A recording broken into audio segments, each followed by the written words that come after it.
അജിത് കുമാർ ഇപ്പോൾ കാക്കി ധരിച്ച് നടക്കുന്നത് കേരളത്തിലെ പോലീസുകാരെ സംബന്ധിച്ചും ജനങ്ങളെ സംബന്ധിച്ചും അപമാനകരമാണ്. ഇതുപോലെയുള്ള ഒരു പക്ക ക്രിമിനൽ ആ ക്രിമിനലിനെ ഈ വേഷം ധരിപ്പിച്ച് ഈ കേരളത്തിലെ പോലീസ് എന്ന് പറഞ്ഞാൽ നമുക്കറിയാം വളരെ മാന്യമായ പോലീസാണ്. ആ പോലീസിൻ്റെ തലപ്പത്ത് ഇതുപോലെയുള്ള ഒരു ക്രിമിനലിനെ കൊണ്ടിരുത്തി ആ പോലീസിനെ തന്നെ എന്താ പറയുക, ഈ ക്രിമിനൽ വൽക്കരിച്ച ഒരു കാലഘട്ടം കേരളത്തിലുണ്ടാവില്ല. ഇപ്പോൾ നോക്കൂ, നിങ്ങൾ എയർപോർട്ടിൽ നിന്ന് എന്താ സ്വർണ്ണം പിടിക്കാത്ത സ്വർണ്ണപ്പഴം വരുന്നുണ്ടല്ലോ. നിങ്ങൾ ആരും ശ്രദ്ധിച്ചില്ലേ? കഴിഞ്ഞ 4-5 മാസമായിട്ട് കസ്റ്റംസ് ആണല്ലോ സ്വർണം പിടിക്കുന്നത്. എന്താ പോലീസ് പിടിക്കാത്തത്? എയർപോർട്ടിനകത്താണല്ലോ സ്വർണ്ണപ്പിടുത്തം നടക്കുന്നത്. അപ്പോൾ ഇതൊരു, ഞാൻ അന്ന് പറഞ്ഞത്, ഓരോ ഘട്ടത്തിലും ഓരോന്നും എടുത്ത് നിങ്ങൾക്ക് പരിശോധിച്ചാൽ സാധിക്കും. സ്വർണത്തിൻ്റെ ഏറ്റവും കൂടുതൽ കള്ളക്കടത്ത് നടക്കേണ്ട സമയമാണ് ഇപ്പോൾ. ലോകത്തിൽ ഇന്ന് വരെ ഇല്ലാത്ത വിലയിലേക്ക് സ്വർണം പോയിരിക്കുകയാണ്. ഒരു കേസ് റിപ്പോർട്ട് ചെയ്തിട്ടുണ്ട് പോലീസ് പിടിക്കുന്നത്. അപ്പോൾ ആ കേസുകളിലൊക്കെയും സുജിത് ദാസിനെ അടക്കം രക്ഷപ്പെടുത്തിക്കൊണ്ട് അതിലേക്ക് ചാപ്പ കുത്താനാണ് ഈ പറയുന്ന വിജയനെതിരെ. എന്താണ് സ്റ്റേറ്റ്മെൻറ്റ്? ആ കേസുമായി ബന്ധപ്പെട്ട് അന്വേഷണം നടക്കുമ്പോൾ അദ്ദേഹം കൊടുത്ത മൊഴിയാണ് പി വിജയന് ഈ കള്ളക്കടത്തുമായി ബന്ധമുണ്ട് എന്ന് സുജിത് ദാസ്, മലപ്പുറം SP ആയ സുജിത് ദാസ് എന്നോട് പറഞ്ഞു എന്നാണ് മൊഴി കൊടുത്തത്. അപ്പോൾ അതിൻ്റെ ഒരു എന്താ പറയുക ഡെപ്ത് നിങ്ങളൊന്ന് ആലോചിച്ച് നോക്കൂ. കേസിലെ 3 ആളുകളും IPSകാരാണ്. പ്രതിയാക്കപ്പെട്ട അല്ലെങ്കിൽ കുറ്റം ചെയ്തു എന്ന് പറയുന്ന ആൾ IPS വിജയനാണ്.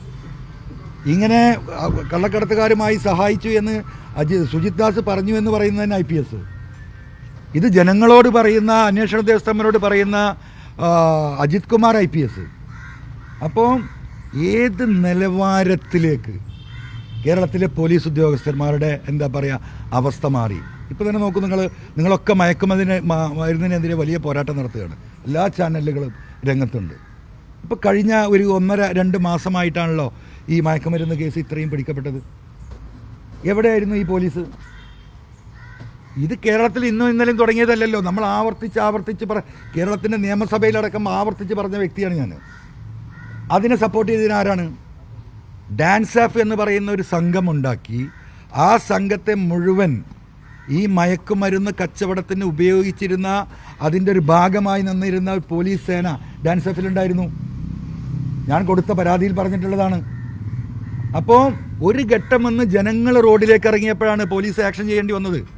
ഈ പോലീസ് ഉദ്യോഗസ്ഥന്മാർക്ക് ഇത് പിടിക്കണമെന്നുണ്ട്, ഈ എക്സൈസ് ഉദ്യോഗസ്ഥന്മാർക്ക് ഇത് പിടിക്കണമെന്നുണ്ട്. പക്ഷേ അതിന് നിർദ്ദേശമുണ്ടായിരുന്നില്ല. അതായത് സ്വർണം, മയക്കുമരുന്ന്, ഇനി എന്തൊക്കെ വ്യഭിചാരവുമായി ബന്ധപ്പെട്ട് എറണാകുളത്ത് നിന്ന് റിപ്പോർട്ട് ചെയ്തത് നിങ്ങൾക്കറിയാം. ഒരു പോലീസ് ഉദ്യോഗസ്ഥൻ നടത്തിയ എന്താ പറയുക 5 സ്റ്റാർ വേശ്യാലയം പിടിക്കപ്പെട്ടത് 6-7 മാസങ്ങൾക്ക് മുമ്പാണ് എറണാകുളത്ത്.